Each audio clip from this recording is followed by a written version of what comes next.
Welcome back to Out of the Rough, Association of Women Entrepreneurs Edition. Tara McHugh, please introduce Rhona Berens. Rhona Berens of Parent Alliance. She is a parent advocate, relationship coach, and she actually is a mom of two.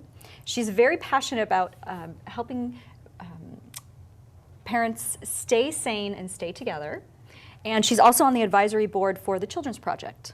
Well, Children's Project, tell me about, I love charities, I love the good work that they do. What is the Children's Project? Children's Project is a really wonderful nonprofit that was created by Gerald Newmark and his wife Deborah. And Gerald is the author of How to Raise Emotionally Healthy Children, which is a wonderful book. And the Children's Project focus is really how to get this incredible book, which is a parenting guide on really how to raise our kids in a way that they are happy, functioning, well-adjusted adults, children and then adults in our society.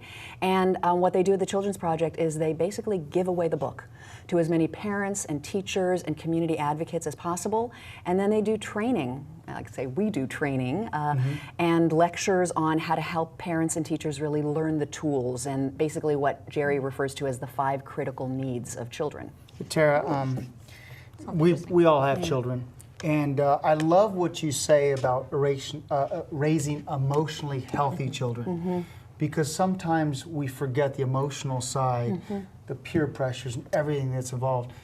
And that's really impactful, the emotional side, isn't it? Very much so, and that's really Gerald Newmark's real focus. And for him, he really sees 5 critical emotional needs for kids. And those needs are to feel respected, to feel important, to feel accepted, to feel included, and to feel secure.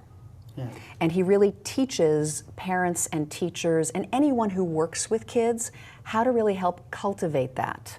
What's been so inspiring for me and interesting to me about this work is that my focus is on the parents. And I found that those 5 critical needs actually are applicable to parents too. How do we raise ourselves as emotionally healthy parents? So for me, I feel that kind of work of focusing on the kids and focusing on parents and parents' relationships really, really goes hand in hand. Good stuff. It's really important that parents stay connected for the children, right? Really important that parents stay connected to the children. I think it's a bit of a cliche that I think as we parent, it's hard to stay connected to each other. And there's a stat that I think it's kind of overwhelming, but speaks really well, I think, to parents' experiences. After the birth of our first child, our alone time with each other as spouses is diminished by 2/3.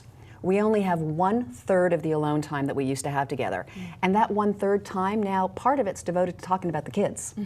Add more kids to the equation, and that time together is further diminished. No wonder it's hard to stay connected, but incredibly important to stay connected. Important for us individually, our personal happiness is very much connected to our relationship satisfaction. Also important to our children's development.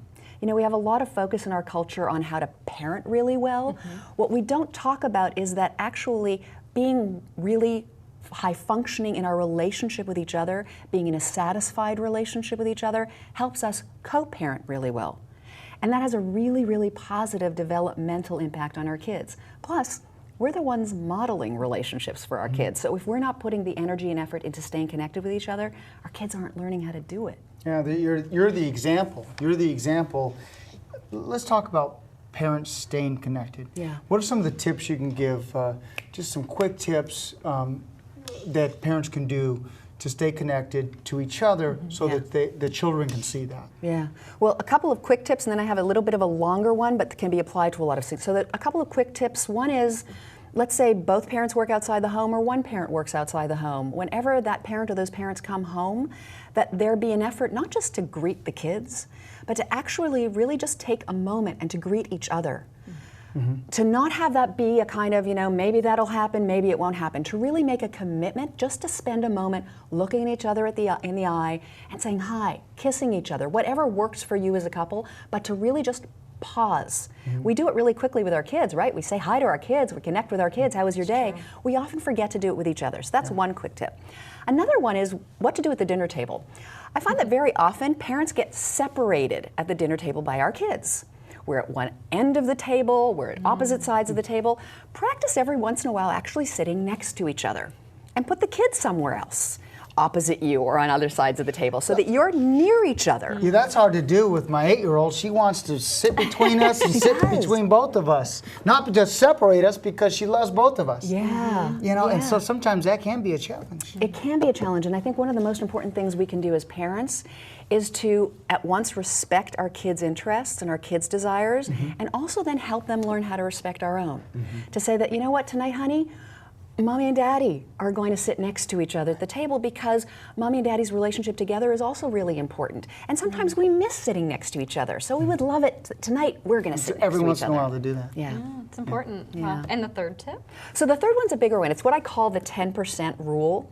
Very often when we talk about really reconnecting with our spouses, or if we feel like we've had a really diminished connection with each other, we tend to get into override mode. We've got to do something really big to reconnect with each other. We have to go on that spectacular date night. It's got to last for hours, be really sexy, so that when we get home, things will also be really sexy, right?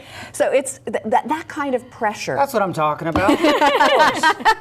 What I advocate is that we think about it instead of going for that 100%, where we have a lot of pressure on ourselves and on each other in terms of what we plan and what the results are, right? If you put 100% effort in it, you better feel 100% connected. Well, if we're feeling disconnected, it's a lot of pressure. So the 10% rule is think about doing 10% of your big plan. So instead of figuring out that huge date night, maybe after the kids go to sleep, open a bottle of wine and sit down at the kitchen table, at the dining room table, on the living room couch, wherever, and just hang for 10 minutes, 15 minutes. Yeah. Do it Make it a big because deal. it's doable. You will succeed at it. That's great. It will increase your connection, maybe a lot, maybe a little bit, but it took a little bit of effort. So if it took a little bit of effort and you reconnected a little bit more, you'll do something like that again. Yeah. If both of you only go 49%, then and you're both 1% short, then the relationship could fail. And so it's important to always give it your all, no doubt, no doubt. It's important to model for your model that for your kids. That's great. I love that. Good stuff. Yeah.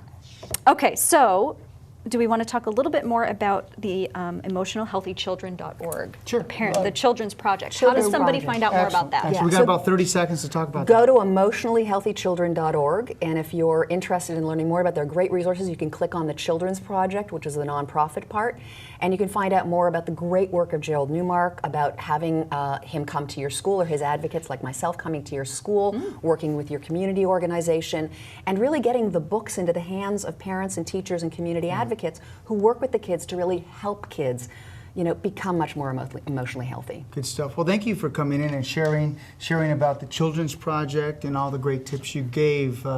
Certainly a wealth of information. And she also has Parent Alliance. Yes. .com. Yeah. ParentAlliance.com. ParentsAlliance.com. And if those who want to email you or reach you, how do they reach you? Rhona at ParentAlliance.com, and Rhona's RHONA. Excellent. Perfect. Thank Enjoy you. this hour of the We Edition. This was great. It was fun. Good stuff. Good stuff. Thank you, Rhona. Well, I hope you enjoy this edition of Out of the Rough. If you'd like to watch this online, please feel free to go to www.scvtv.com or fredarnold.com. If you'd like to shoot us an email, you can email me, Fred at fredarnold.com, or aofwe.com or Tara at aofwe.com. Tara at aofwe.com.